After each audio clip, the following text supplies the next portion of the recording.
काम हम ऐसा करें। वो किसी दूसरे शायर का कलाम था जो आप तक सुन रहे थे। ये अल्हम्दुलिल्लाह खुद नविस्ता कलाम है, इसीलिए खुसूसी दाद चाहूंगा। मैं यूं ही नहीं बोल रहा हूँ, अल्हम्दुलिल्लाह मेरी किताबें भी आई हैं माशाअल्लाह। किश्ते सुखन के नाम पे आप नेट में ढूंढेंगे तो मिल जाएगी माशाअल्लाह। जिससे राजी हो शहीदी काम हम ऐसा करें, जिससे राजी हो शहीदी काम हम ऐसा करें, यानी नाते मुस्तफ़ा सुबह मसा लिखा करें। सुभान अल्लाह। यानी नाते मुस्तफ़ा सुबह मसा लिखा करें और अज़मतें उनकी रकम, अज़मतें उनकी रकम होंगी भला किससे यहाँ।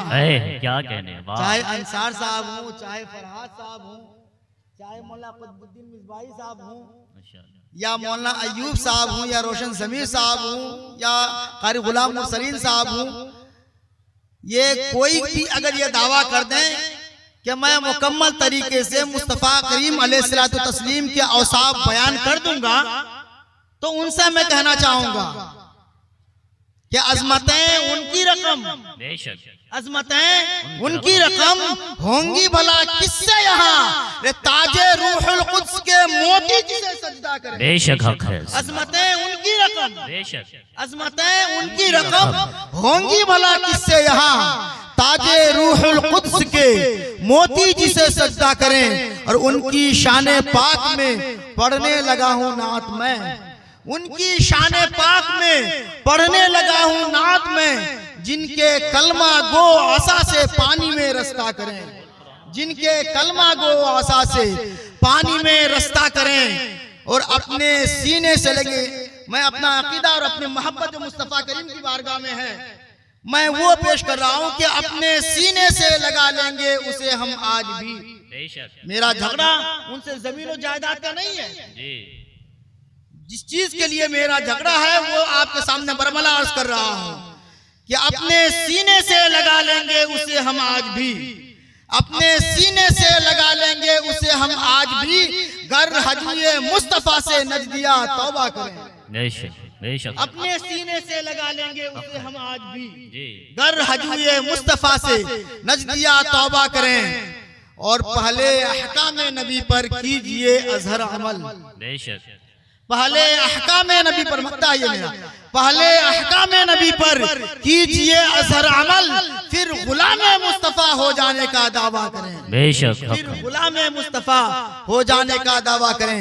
आइए अर्ज़ मारूफ से पहले नबी अकरम शफी मुअज़्ज़म रहमते दो जहां सय्याह लामका, लंबे लंबे हाथों से भीख देने वाले दाता आका व मौला जनाब मोहम्मद रसूलुल्लाह सल्लल्लाहु तआला अलैहि वसल्लम के दरबार गुहरबार में अकीदत व मोहब्बत के साथ दरूद पाक का हदिया पेश करें। पढ़े अल्लाहुम्मा सल्ली अला सय्यदना मौलाना मुहम्मदिन बारिक वसल्लिम तिब्बिल क़ुलूबि व दवाइहा व आफियतिल अब्दान व शिफाइहा व नूरिल अब्सार व ज़ियाइहा व आलिहि व सहबिही बारिक वसल्लिम दाइमन अबदा। बिरादरान मिल्लत इस्लामिया, मोहतरम बुजुर्गों, शायद मेरी और आपकी ये पहली मुलाकात है, या कहीं और दूसरे इलाके में हुई होगी तो नहीं मालूम, लेकिन इस इलाके में पहली मुलाकात है जी। और ये हो इसलिए पाया कि मौलाना कुतुबुद्दीन साहब मिसबाही की जर्रा नमाजी मेरे ऊपर हो गई, इसलिए ये मुमकिन हो सका कि आपके साथ मेरी मुलाकात हो रही है और मैं आपके साथ महवे गुफ्तगू हूं। रब्बे कदीर की बारगाह में दुआ है अल्लाह पाक इन पर अपना खास फजल फरमाए। आमीन आमीन। और कमेटी के तमाम अराकीन जिन्होंने अपनी हाजिरी यहाँ पे पेश की है, या जो लोग उलमा की खिदमत में लगे हुए हैं, अल्लाह पाक उन्हें भी अपने हिफ्ज़ व अमान में जगह अता फरमाए। बिरादरान मिल्लत इस्लामिया, खुतबा मसूना के बाद कुरान मुक़द्दस के 21वां पारे से एक आयत करीमा का एक जुज़ मैंने तिलावत किया है। अल्लाह पाक इरशाद फरमाता है, लक़द कान लकुम फ़ी रसूलिल्लाहि उस्वतुन हसना, बेशक रसूलुल्लाह सल्लल्लाहु तआला अलैहि वसल्लम की जिंदगी तुम्हारे लिए बेहतरीन नमूना है। आज जो हम बर्बादी के दहाने पर आ गए हैं, आज जो हम पसमानदी के शिकार हो गए हैं, आज जो हम तनज़्ज़ुली के गड्ढे में गिर गए हैं, इसकी वजह यही है कि हमने उस रसूल का दामन छोड़ दिया है। बेशक। हमने अखलाक मुस्तफ़ा पर अमल करना छोड़ दिया है, सीरत मुस्तफ़ा पढ़ना छोड़ दिया है। अगर आज भी हम मुस्तफ़ा के सीरत का रंग अपनी जिंदगी में डाल लें तो आज भी हमारा सर फख्र से ऊंचा होगा और आज भी वही मकाम हमें मिलेगा जो मकाम कभी हमारा हुआ करता था।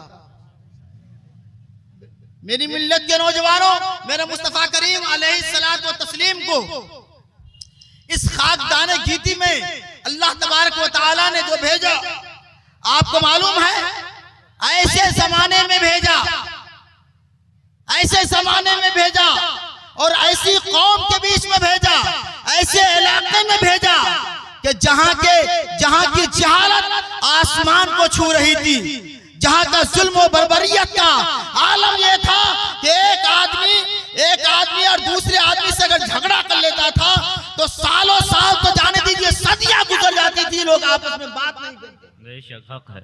रिवायत के मुताबिक एक ऊंट दूसरे के खेत में चला गया, खेत का मालिक उधर से आया, ऊंट की टांग काट डाली। जुल्म और बर्बरियत की इंतहा है ये।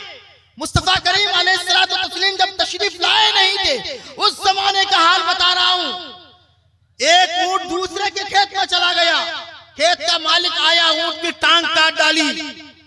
जब ऊंट का मालिक आया और अपने ऊंट की यह हालत देखी, उन्होंने खेत वाले की गर्दन मार ली, खेत वाले का सर उड़ा दिया। आप अंदाजा कर सकते हैं कि मुस्तफा करीम के आने से पहले लोगों का हाल क्या था, जुल्म बर्बरियत का क्या कैसा नंगा नाच हो रहा था। मेरे मुस्तफा करीम अलैहिस्सलातु व तस्लीम को ऐसे लोगों के बीच में भेजा गया कि मेरे महबूब आप दुनिया में चाहें और ऐसे मुआशरे की तश्कील करें, जब मुआशरा आपका तश्कील हो जाए, जब मुआशरा आपका बन जाए तो वहां आपके मुआशरे में जिंदगी बसर करने वाले लोग ऐसे हो जिनकी गुफ्तगू में झूठ की आमेजिश ना हो, जिनकी जबान गीबत से पाक रहे, जिनके हाथ दूसरों को तकलीफ देने से महफूज रहे। मेरे मुस्तफा करीम अलैहिस्सलातु व तस्लीम आए और आने के बाद लोगों के बीच में अपनी जिंदगी गुजारना शुरू किया। मेरे मुस्तफा करीम लोगों के बीच में रहे और एक दिन दो दिन नहीं, तकरीबन पूरे 40 साल मक्के के लोगों के बीच में रहे। लेकिन एक मर्तबा अल्लाह तबारक व तआला के तरफ से हुक्म हुआ कि ऐ मेरे प्यारे पैगंबर, अब वक्त आ गया है कि लोगों के सामने अपनी नबूवत का ऐलान करें, अब वक्त आ गया है कि मेरी वहदानियत का प्रचार करें। ऐ मेरे प्यारे पैगंबर, अब वक्त आ गया है कि लोगों को एक खुदा की तरफ बुलाएं, लोगों को खुदाए वाहिद की तरफ बुलाएं, लोगों से अपनी रिसालत को बनवाएं। मेरे महबूब अब अपनी नबूवत का ऐलान फरमाएं। 40 साल की उम्र के बाद मेरे मुस्तफा करीम अलैहिस्सलातु व तस्लीम एक पहाड़ के ऊपर चढ़े, मक्के वालों को दावत दी, मक्के वाले आए। मेरे मुस्तफा ने इरशाद फरमाया, आए लोगों, मैं तुम्हारे दरमियान अपनी 40 साल जिंदगी बिता चुका हूं, बताओ तुमने मुझे कैसा पाया। सुभान अल्लाह। दुनिया में मेरे नबी के अलावा ऐसा कोई शख्स नहीं होगा जिसके अंदर इतनी बिसात होगी कि अपनी बात मनवाने से पहले अपनी जात मनवाता होगा। किसी के अंदर ये ताकत नहीं है। खतीब तकरीर कर सकता है लेकिन नहीं कर सकता वो जब तुमने मुझे कैसा पाया, क्योंकि इंसान है और इनकी जिंदगी इंसानों के बीच में गुजरी है। कभी झूठ भी बोला होगा, कभी चुगली भी की होगी, कभी जो है तो उल्टा सीधा काम भी किया होगा। इंसान होने के नाते गलतियां और सरजद हुई होगी, इसलिए ये बिसात नहीं है किसी में, ये ताकत नहीं है किसी में कि लोग अपनी बात मनवाने से पहले अपनी जात मनवाएं। एक तन्हा मेरा मुस्तफा है जो लोगों के सामने खुलेआम ऐलान करते हैं, तुम्हारे दरमियान मैंने 40 साल जिंदगी गुजारी है, बताओ तुमने मुझे कैसा पाया। सुभान अल्लाह, सुभान अल्लाह। ये हिम्मत किसी और में हो सकती है? बिल्कुल। ये हिम्मत कोई और कर सकता है? ये बात मुस्तफा से पहले भी किसी ने नहीं की थी और आज तक किसी ने नहीं की है। बेशक, सुभान अल्लाह, सुभान अल्लाह। मुस्तफा ने जो जिंदगी गुजारी थी वैसी जिंदगी न पहले किसी ने गुजारी थी न आज तक किसी ने गुजारी है। बेशक। मेरे मुस्तफा करीम अलैहिस्सलातु व तस्लीम 40 साल तक जो लोगों के बीच में रहे, अल्लाह की तरफ से हुक्म नहीं मिला था कि आप लोगों के सामने अब मेरी वहदानियत का प्रचार करें, अपनी रिसालत का ऐलान करें और दीन इलाही की तरफ बुलाएं, दीन इस्लाम की तरफ बुलाएं, कलमे की दावत दें। यह हुक्म नहीं मिला था, इसलिए मेरे मुस्तफा ने अपनी जबान से किसी को नहीं कहा था, लेकिन इस दीन के तरफ बुलाने के वक्त के लिए अल्लाह के महबूब ने बचपन से ही लोगों के दरमियान तरगीब देना शुरू कर दिया। बेशक सुभान अल्लाह, सुभान नहीं किया था, लेकिन तरगीब देना शुरू कर दिया था। कभी जो है अपनी बातों के जरिए से, कभी अपने अखलाक के जरिए से, कभी अपने किरदार के जरिए से, अपनी सीरत तैयबा के जरिए से लोगों को दीन की तरफ बुलाते रहे। कहा नहीं कि कलमा पढ़ो, ये इस्लाम है, इसके दामन में आओ, नहीं कहा। लेकिन मेरे मुस्तफा ने लोगों के सामने ऐसा किरदार पेश किया, ऐसी सीरत पेश की कि जैसे ही ऐलान नबूवत हुआ, जैसे ही मुस्तफा ने रिसालत का ऐलान किया, लोग कलमा पढ़ने लग गए। लोग आपकी सीरत तैयबा को देखते हुए लोग कहने पर मजबूर हो गए कि आपकी जबान पाक है, आप झूठ नहीं बोल सकते, आप गीबत नहीं कर सकते, सुभान अल्लाह, सुभान अल्लाह, आप खयानत नहीं कर सकते।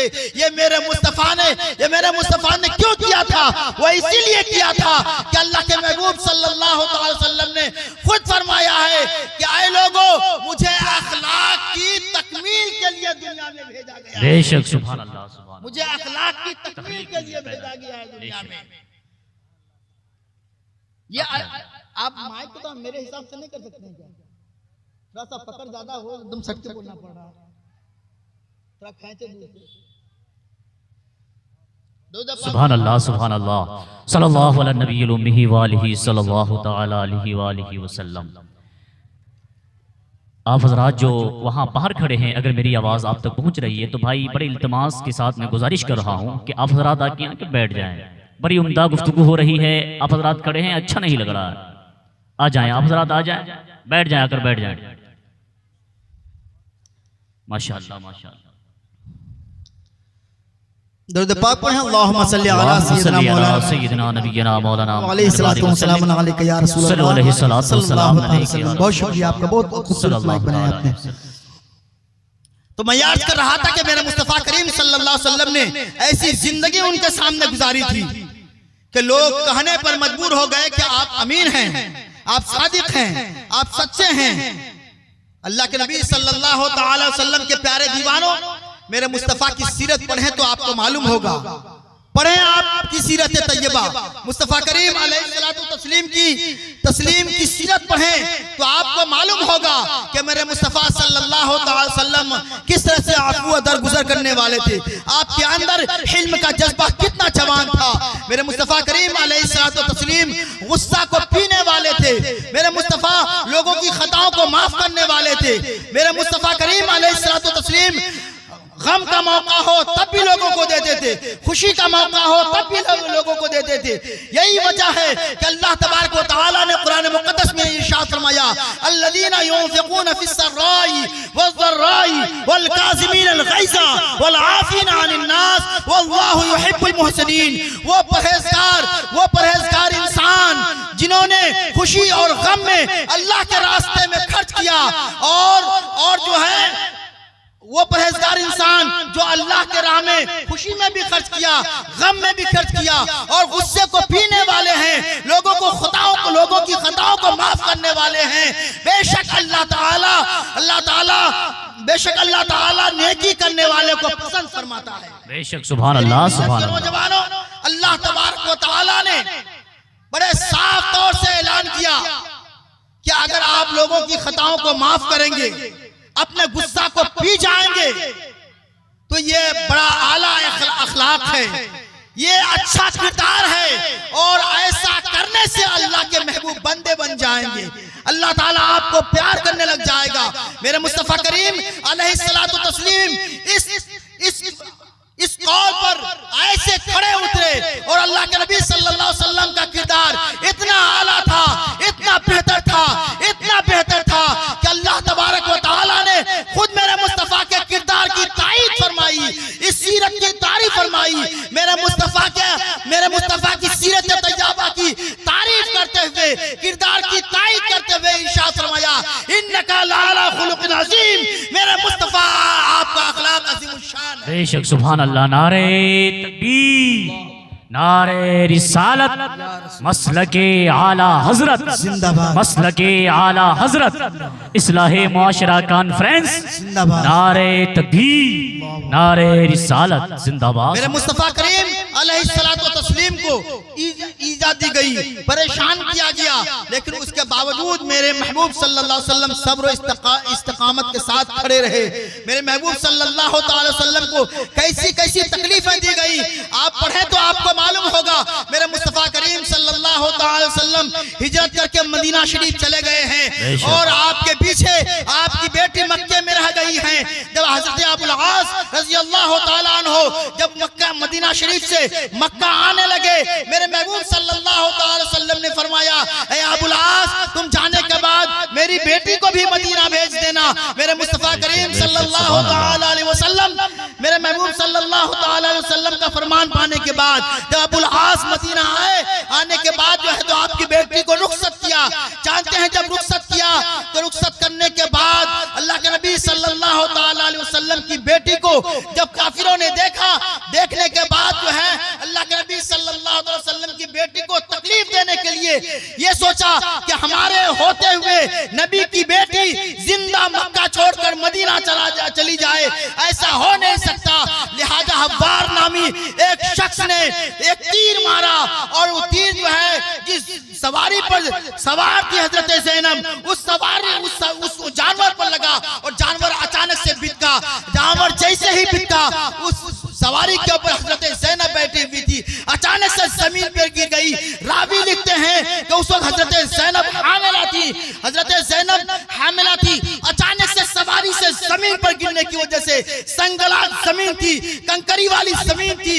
हजरत ज़ैनब रज़ियल्लाहु ताला अन्हो जो हामिला थी, उसका बच्चा ज़ाय हो जाता है, हमल गिर जाता है। आप अंदाजा फरमाएं कि किसी औरत का अगर बच्चा गिर जाए उस वक्त कितनी तकलीफ होती है, कितनी परेशानियों से वो औरत गुजरती है।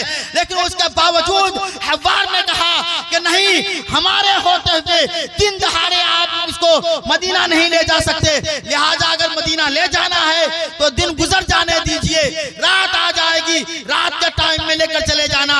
आज का दौर तो ये है कि मक्का से मदीना जाते हुए 5 से 7 घंटे में पहुंच जाते हैं, लेकिन वो जमाना ऐसा था कि पैदल जाना पड़ता था या सवारियों में जाना पड़ता था। तकरीबन 2 हफ्ते की सफर, 2 हफ्ते का सफर करके हजरत ज़ैनब वहां पहुंची। मेरे मुस्तफा ने देखा, ये हालत देखी, उसके बावजूद भी सब्र किया। लेकिन मेरे मुस्तफा सल्लल्लाहु अलैहि वसल्लम फतेह मक्का के दिन जब यहाँ आए और मक्का फतह हुआ, और फतेह मक्का के वक्त अल्लाह के नबी सल्लल्लाहु अलैहि वसल्लम के सामने हव्वार जिन्होंने तीर मारा था, नबी करीम सल्लल्लाहु अलैहि वसल्लम की बेटी के हमल के ज़ाय का जो सबब बना था, वो भी कलमा पढ़ के मुसलमान होता है। सुभान अल्लाह, सुभान अल्लाह। फरमाते हैं, ऐ हव्वार, तू मत समझना कि मैं अपनी बेटी के हमल का बदला तुझसे लूंगा। तू इस्लाम के दामन में दाखिल हो गया है तो तेरी सारी खताएं मैं माफ। सुभान अल्लाह, सुभान अल्लाह, माशाअल्लाह, जिंदाबाद जिंदाबाद। करीम सल्लल्लाहु अलैहि वसल्लम का जरा हिल्म तो देखें, अल्लाह के नबी सल्लल्लाहु अलैहि वसल्लम के मुआफी का मामला तो देखें कि लोगों को दरगुजर कैसे कर रहे हैं।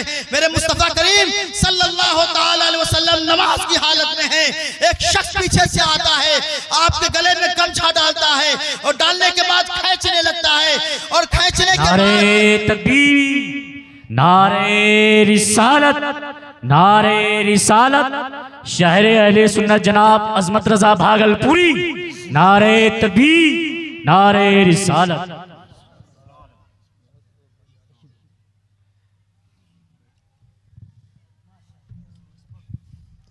पाक पढ़ें, अल्लाहुम्मा सल्ली अला सय्यिदिना मौलाना मुहम्मदिन बारिक वसल्लिम कमा तुहिब्बु तर्ज़ा बिहा व तुसल्ली अलैहि सलातन तब्क़ा तदूम बिदवामिल मलिकिल हय्युल क़य्यूम। आपका जज्बा भी जवान है, रात भी जवान हो गई है, शायर भी जवान आ गए हैं। माशाअल्लाह, आप माशाअल्लाह। मुतमईन रहें, जैसा आप सुनना चाहते हैं अल्हम्दुलिल्लाह वो उससे भी बेहतर सुनाने वाले हैं। आप इत्मीनान रखें, इधर उधर जो बिखरे पड़े हुए हैं आप तो सिमट कर बैठ जाएं। जो लोग बाहर खड़े हैं, मैं गुजारिश करता हूं कि अजमत रजा भागलपुरी का इंतकाल होने से पहले आप यहाँ तशरीफ लाएं। ऐसा ना हो कि यहाँ से चले जाएं फिर आप आइएगा।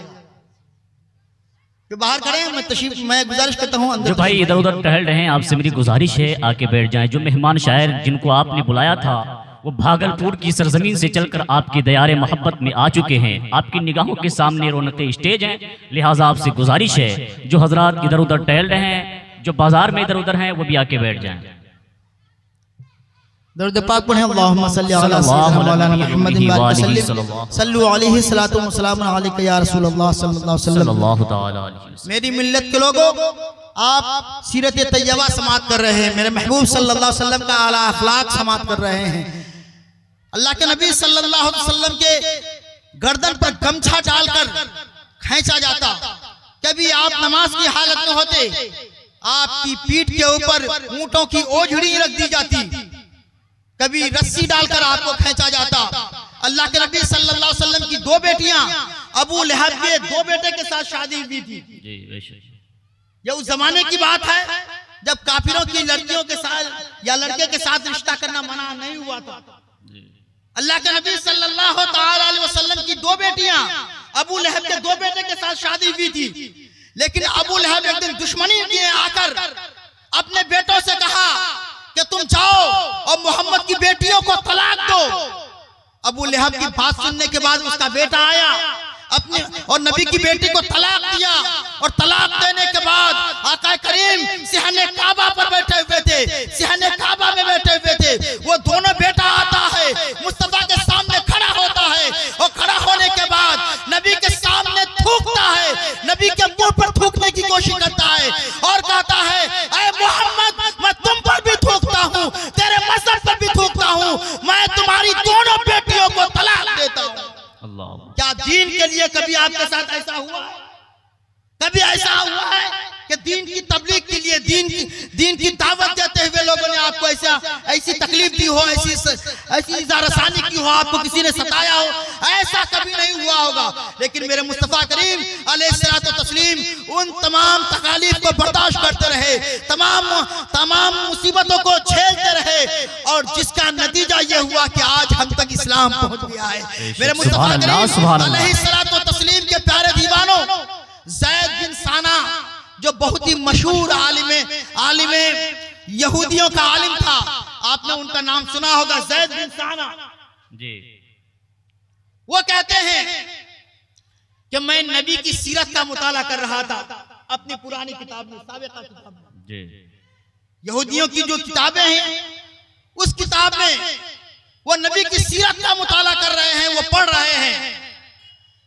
वो पढ़ते पढ़ते जब नबी की सारी निशानियां उन्होंने पढ़ ली, उन्हें लगा कि मेरी किताब में जिस नबी की आमद की निशानी बयान की गई है, जो आखिरी नबी आने वाले हैं, उसकी जो निशानी बयान की गई है वो यही मोहम्मद है।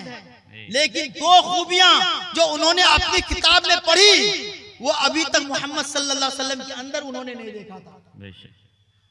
ज़ैद बिन साना कहते हैं, मैं इस फिराक में लगा रहा, ये जो दो खूबियां मुझे देखने से रह गई, जो मैंने अब तक देखा नहीं था, मैं उसे देखना चाहता था। इर्द गिर्द घूमता रहता था कि कभी इत्तेफाक ऐसा हो जाए कि वो निशानियां भी देख लूं, कभी मौका मिल जाए कि वो खूबी भी नबी के अंदर मुलाहिजा कर लूं। ज़ैद बिन साना कहते हैं, अचानक से ऐसा एक मौका हाथ लगा। वो इस तरह से कि एक देहात का मुसलमान नबी की बारगाह में आया, और आने के बाद अर्ज करने लगा, या रसूल अल्लाह सल्लल्लाहु तआला अलैहि वसल्लम, मैंने एक कबीले को इस्लाम की दावत दी थी। वो पूरा कबीला मफलूकुल हाल था, पूरा कबीला परेशान था, दाने दाने के लिए परेशान था। मैंने उनके सामने ये बात रखी थी कि आप अगर इस्लाम के दामन में आ जाएंगे तो मुसलमान बड़े रहमदिल हैं, मुसलमान आपकी मदद करेंगे, आपके कबीले की मदद करेंगे, आपको खाना खाने के लिए देंगे। या रसूल अल्लाह सल्लल्लाहु अलैहि वसल्लम, आज के दौर में वो दाने दाने के लिए परेशान है, उनके पास खाने के लिए कुछ नहीं है। मेरे महबूब, अगर कुछ हो तो आप मुझे दीजिए ताकि उस मोहल्ले के लोगों की मैं मदद कर सकूं। बेशक, सुभान अल्लाह। अगर बर वक्त उसे खाना नहीं दिया गया, बर वक्त उसकी मदद नहीं की गई, तो हो सकता है वो फिर से साबिक़ा दीन में फिर जाए, फिर से वो इस्लाम छोड़ दे, क्योंकि भूख ऐसी चीज है जो इंसान से कुछ भी करवा सकती है। इसलिए मेरे महबूब, आप थोड़ी मेरी मदद फरमाएं, उनको देने के लिए कुछ माल अता फरमाएं। आका करीम सल्लल्लाहु अलैहि वसल्लम ने हजरत अली की तरफ इशारा किया और फरमाया, ए अली देखो जरा बैतुल माल में कुछ है। हजरत अली रजी अल्लाह ताला अन्हु ने अर्ज किया, या रसूल अल्लाह सल्लल्लाहु अलैहि वसल्लम मैंने बैतुल माल में देखा है, वहां पर कुछ मौजूद नहीं। आका करीम सल्लल्लाहु अलैहि वसल्लम इरशाद फरमाते हैं, अभी आका करीम सल्लल्लाहु अलैहि वसल्लम इरशाद फरमाते हैं, अली जरा और जाकर देख लो। हजरत अली रजी अल्लाह ताला अन्हु फिर से गए और लौट कर आए, हाथ का इशारा किया और बदनफी में जवाब दिया। आका करीम सल्लल्लाहु अलैहि वसल्लम समझ गए कि बैतुल माल में भी कुछ नहीं है। इतने में ज़ैद बिन साना वहां बैठे थे। उन्होंने कहा कि मुझे मौका मिला, मैं खड़ा हुआ, अर्ज करने लगा, ए मोहम्मद अरबी सल्लल्लाहु अलैहि वसल्लम, ए मोहम्मद अरबी सल्लल्लाहु अलैहि वसल्लम, मैं चाहूं आप अगर मुझे हुक्म दें तो मैं मदद करना चाहता हूं। आप मुझसे कर्जे के तौर पे कुछ रुपये ले लीजिए और फला जो बागीचा है खजूर का, उस बागीचे की खजूर को बेचकर मेरी रकम अदा कर दीजिएगा। आका करीम सल्लल्लाहु अलैहि वसल्लम मुस्कुराए, इरशाद फरमाया कि ठीक है। ज़ैद बिन साना ने नबी करीम सल्लल्लाहु अलैहि वसल्लम को पैसे दिए और नबी करीम सल्लल्लाहु अलैहि वसल्लम और ज़ैद बिन साना ने एक मुद्दत तय की कि इतने दिनों में मैं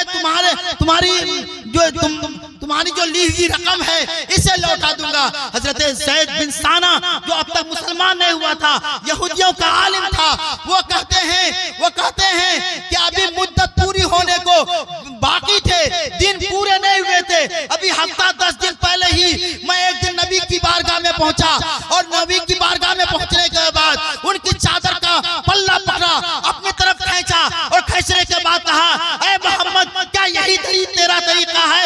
क्या ये तेरे खानदान वालों का यही तरीका है कि लोगों से कर्जे लेते हैं और कर्जे पर वक्त नहीं देते हैं?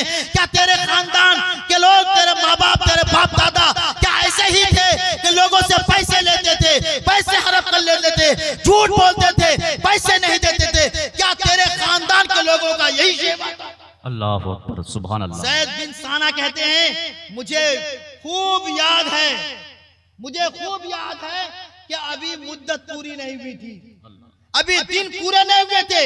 जो वादे का दिन था कि मैं इस दिन देना है, अभी वो दिन आया नहीं था। उससे हफ्ता 10 दिन पहले ही मैंने मोहम्मद की चादर को पकड़कर उनकी बेइज्जती करना शुरू किया, उनको लान तान कहना शुरू किया। हजरत उमर रज़ी अल्लाह ताला अन्हु वही खड़े थे। जब बात यहाँ तक आ गई कि मोहम्मद सल्लल्लाहु अलैहि वसल्लम को भी बुरा भला कहा, मोहम्मद सल्लल्लाहु अलैहि वसल्लम के बाप दादा को भी बुरा भला कहा, उनके खानदान के लोगों को भी बुरा भला कहा, मोहम्मद अरबी सल्लल्लाहु अलैहि वसल्लम की ये तौहीन उमर से भला देखी जाती। अल्लाह अल्लाह।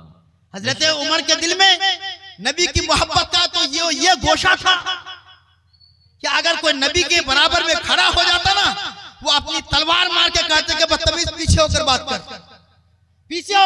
नबी के बराबर में कैसे खड़ा हो सकता है?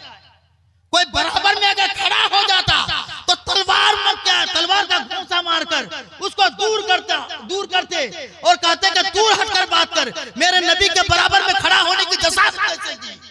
ये मोहम्मद अरबी सल्लल्लाहु अलैहि वसल्लम से मोहब्बत हजरत उमर रज़ी अल्लाह अन्हु। लेकिन अब यहाँ पे उल्टा सीधा कह रहे हैं।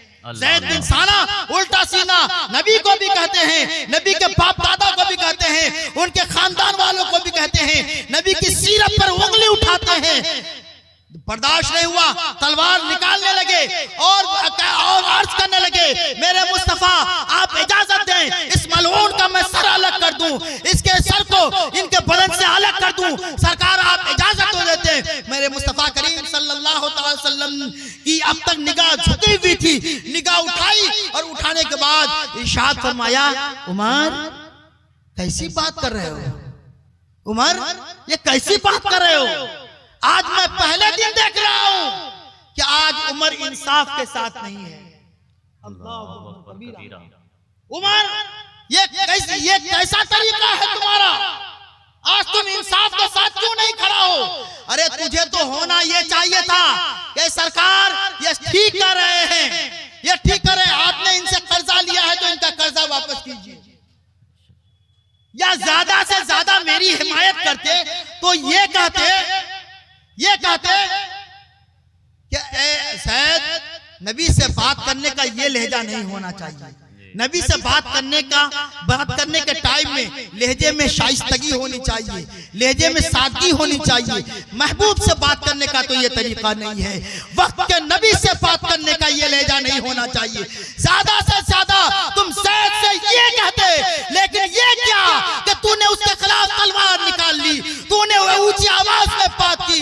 ऐ उमर, तुझे सैयद से माफी मांगनी चाहिए, और जो तूने सख्त लहजे में बात की है ना, इसके लिए तुझे तावान देना पड़ेगा, इसके लिए तुझे सजा भुगतनी पड़ेगी।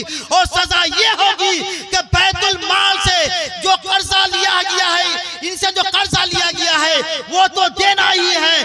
बैतुल माल से 50 किलो खजूर इसको इजाफी देना है बदतमीजी के बदले। तूने जो सख्त अंदाज में ज़ैद बिन साना से बात की है, इसकी वजह से तुझे 50 किलो खजूर इजाफी देना है। हज़रत उमर रज़ी अल्लाह ताला अन्हु बैतुल माल चले गए, अपनी निगाह नीचे किए हुए नबी की बारगाह से रुखसत होने लगे। नबी ने जब इजाजत दिया कि बैतुल माल से इनका कर्जा भी चुकाओ और इजाफे के तौर पर 50 किलो खजूरें दो, मेरे महबूब सल्लल्लाहु अलैहि वसल्लम की इजाजत पाने के बाद हज़रत उमर रज़ी अल्लाह ताला अन्हु बैतुल माल में गए, और बैतुल माल में जाने के बाद उसको जब खजूर देने लगे, ज़ैद बिन साना ने कहा, उमर मुझे पहचानते हो? ज़ैद बिन साना का ये सवाल सुनने के बाद हज़रत उमर ने जवाब दिया, नहीं, तुम कौन हो? मैं नहीं पहचानता, तुम कौन हो? कहा, तूने ज़ैद बिन साना का नाम सुना है? हज़रत ज़ैद बिन साना का नाम सुना है? जैसे ही कहा, हज़रत उमर रज़ी अल्लाह ताला अन्हु ने इरशाद फरमाया, हाँ मैं ज़ैद बिन साना का नाम सुना हूँ, वही ज़ैद बिन साना जो यहूदियों का आलिम है। कहा, हाँ वही ज़ैद बिन साना जो यहूदियों का आलिम है, और वो मैं हूँ। हज़रत ज़ैद बिन साना का नाम सुनने के बाद हज़रत उमर रज़ी अल्लाह ताला अन्हु ने कहा कि क्या कहना चाहते हो तुम? कहा कि तुम मुझे पहचानने के बाद मुझे खजूर इजाफे के तौर पे दोगे? हज़रत उमर रज़ी अल्लाह ताला अन्हु ने फरमाया, तू क्या सोचता है कि उमर तुझसे डर गया है? तू क्या सोचता है कि उमर तुझसे खौफ खाता है? ऐ सैयद, अगर नबी का हुक्म नहीं होता तो तेरी गर्दन दबाने में मुझे एक लम्हा भी टाइम नहीं लगता। अल्लाह अल्लाह अल्लाह। तेरी गर्दन दबाने के लिए उमर को एक लम्हा भी टाइम नहीं लगता। चूंकि नबी का हुक्म है, इसलिए मैं तुझे इजाफे के तौर पर खजूरें दे रहा हूँ। सुभान अल्लाह। कहा कि एक बात बताओ, अल्लाह के नबी सल्लल्लाहु ताला अलैहि वसल्लम से तूने बदतमीजी क्यों की? अभी तो मुद्दत बाकी थी। तुम एक आलिम हो, माना कि तुम यहूदियों का आलिम हो, लेकिन इल्म तो है तुम्हारे पास, समझदारी तो है तुम्हारे पास, अकल तो रखते हो तुम, और तुम ये उसूल भी जानते हो कि मुद्दत पूरी होने से पहले उसको लान तान नहीं कर सकते। ये बात तो जानते हो, बावजूद इसके नबी के सामने तूने गिलाजत क्यों की? नबी के सामने तूने उल्टा सीधा क्यों बका? नबी की तौहीन तूने क्यों की? ज़ैद बिन साना कहते हैं, ऐ उमर, मैंने सारी निशानियां जो नबी आखिर समा की थी, जो किताबों में मैंने पढ़ी थी, सारी निशानियां मैं मोहम्मद सल्लल्लाहु अलैहि वसल्लम के अंदर देख ली थी। बस दो बातें ऐसी थी जो अभी तक मैंने नहीं देखा था, वो ये कि गुस्से को वो पी जाने वाले होंगे और लोगों की खताओं को माफ करने वाले होंगे। सुभान अल्लाह, सुभान। मैंने ये बातें अभी तक मोहम्मद के अंदर नहीं देखी थी। जब मैंने उल्टा सीधा कहा, उनके बाप दादा को गाली दी, उन्हें गुस्सा तो आया होगा ना, इंसान है तो गुस्सा आया होगा। बावजूद इसके वो गुस्सा को पी गए, और मेरी लानतान करने के बावजूद, उनकी बारगाह में तौहीन करने के बावजूद उनकी चादर मैंने पकड़कर खींची, उनकी तौहीन की मैंने, उसके बावजूद उन्होंने मुझे सजा नहीं दी, मेरी खताओं को माफ किया। इससे मैंने उनका इल्म भी देख लिया और गुस्से को पी जाने का मामला भी देख लिया। ये दो निशानियां मैंने नहीं देखी थी, लिहाजा मैंने ये निशानियां देख ली। मुझे पूरा यकीन हो गया कि यही मोहम्मद नबी आखिर समा खातिमे पैगंबरा यानी मोहम्मद रसूलुल्लाह सल्लल्लाहु अलैहि वसल्लम है। ऐ उमर, मुझे कोई खजूरें नहीं लेनी, कोई तावान तुझसे नहीं लेना, मुझे मोहम्मद के कदमों में ले चल और नबी की बारगाह में गुजारिश कर कि ज़ैद के सारे गुनाह को माफ करके नबी अपने गुलामों के जुमरे में इसे भी शामिल फरमाए और अपने दामन रहमत के साए में मुझे भी जगा दे। जिंदाबाद, सुभान अल्लाह। मुझे भी जगा दे ऐ उमर, मेरे लिए नबी की बारगाह में गुजारिश कर। ये अल्लाह के नबी सल्लल्लाहु अलैहि वसल्लम का हिल्म था, ये अल्लाह के नबी सल्लल्लाहु अलैहि वसल्लम के अफ़ू का मामला था। मेरे नबी सल्लल्लाहु अलैहि वसल्लम गुस्से को पी जाने वाले थे, लोगों की खताओं को माफ करने वाले थे। अगर ये सिफतें आज हमारे अंदर भी आ जाएं, अगर ये मामला आज हम फिर से करने लग जाएं, तो जिस तरह से 23 साल की कलील मुद्दत में मेरे मुस्तफ़ा ने अपने अखलाक के जरिए से, अपने किरदार के जरिए से, अपनी सीरत तैयबा के जरिए से दुनिया के कोने कोने तक इस्लाम पहुंचाया।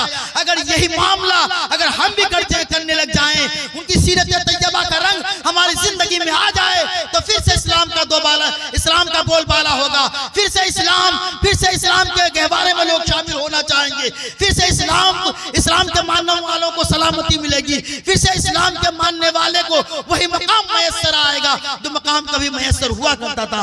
वाखिर दावाना अल्हम्दुलिल्लाह बिल आलमीन, अस्तगफिरुल्लाह रब्बी मिन कुल्ली ज़ंबि व अतूबु इलैह। कलमा शरीफ पढ़े, ला इलाहा इल्लल्लाहु मुहम्मदुर रसूलुल्लाह, ला इलाहा इल्लल्लाहु मुहम्मदुर रसूलुल्लाह।